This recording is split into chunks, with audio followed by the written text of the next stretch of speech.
Module 10, Flight Training and Hour Requirements of our EASA Pilot Training Series. Today, we're going to take a deep dive into flight training and hour requirements.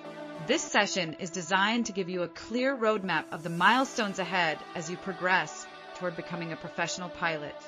Before we get into the specifics, let's look at where we are in your journey. Module 10 represents a pivotal moment in your curriculum. It is both the culmination of your foundational flight structure, where you've mastered the basics, and the essential entry point for advanced aircraft ratings that will define your career.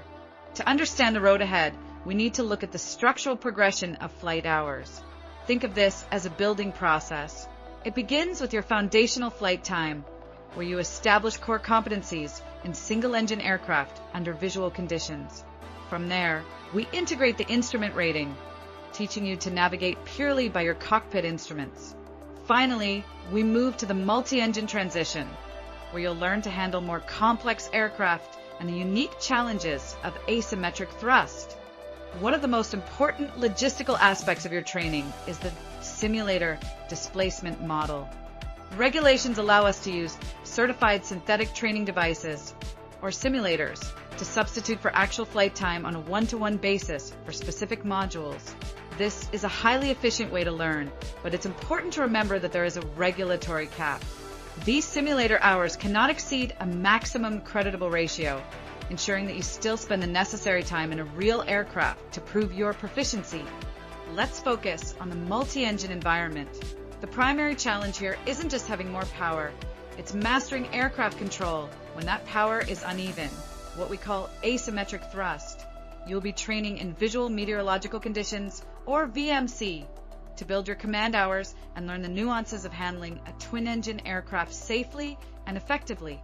Next, we shift from looking out the window to looking at the panel. Instrument training is about transitioning from external visual references to pure spatial orientation. You will spend time in instrument meteorological conditions or simulated versions of them to accumulate IFR hours. This phase is critical because it builds the discipline needed to trust your instruments over your physical sensations when visibility is zero. To help clarify these two advanced paths, let's compare the multi-engine rating and the instrument rating side by side. While the MER focuses on aircraft handling and control in visual environments, the IR is all about navigation and orientation in the clouds. Notably, the instrument rating allows for a higher ratio of simulator time, whereas the multi-engine rating is more strictly capped and requires a twin-engine aircraft for all check rides.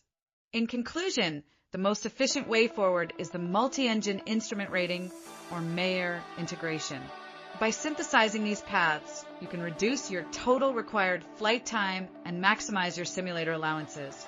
This optimal path allows you to concurrently acquire both multi-engine and IFR competencies, getting you into the cockpit of a commercial airliner faster and more effectively. Thank you for your attention. Dreaming of flying across the world?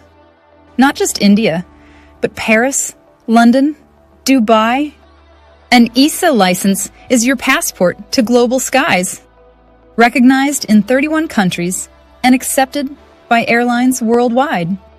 Train in Europe with modern aircraft, multicultural exposure, and the world's highest safety standards. And yes, you can always convert back to DGCA if you choose to return. Confused about costs, universities, or visa process? We're here to help for free. Hurry! Click the link below to register for your free one-on-one consultation today. Limited seats available. Your global cockpit awaits. Worldwide.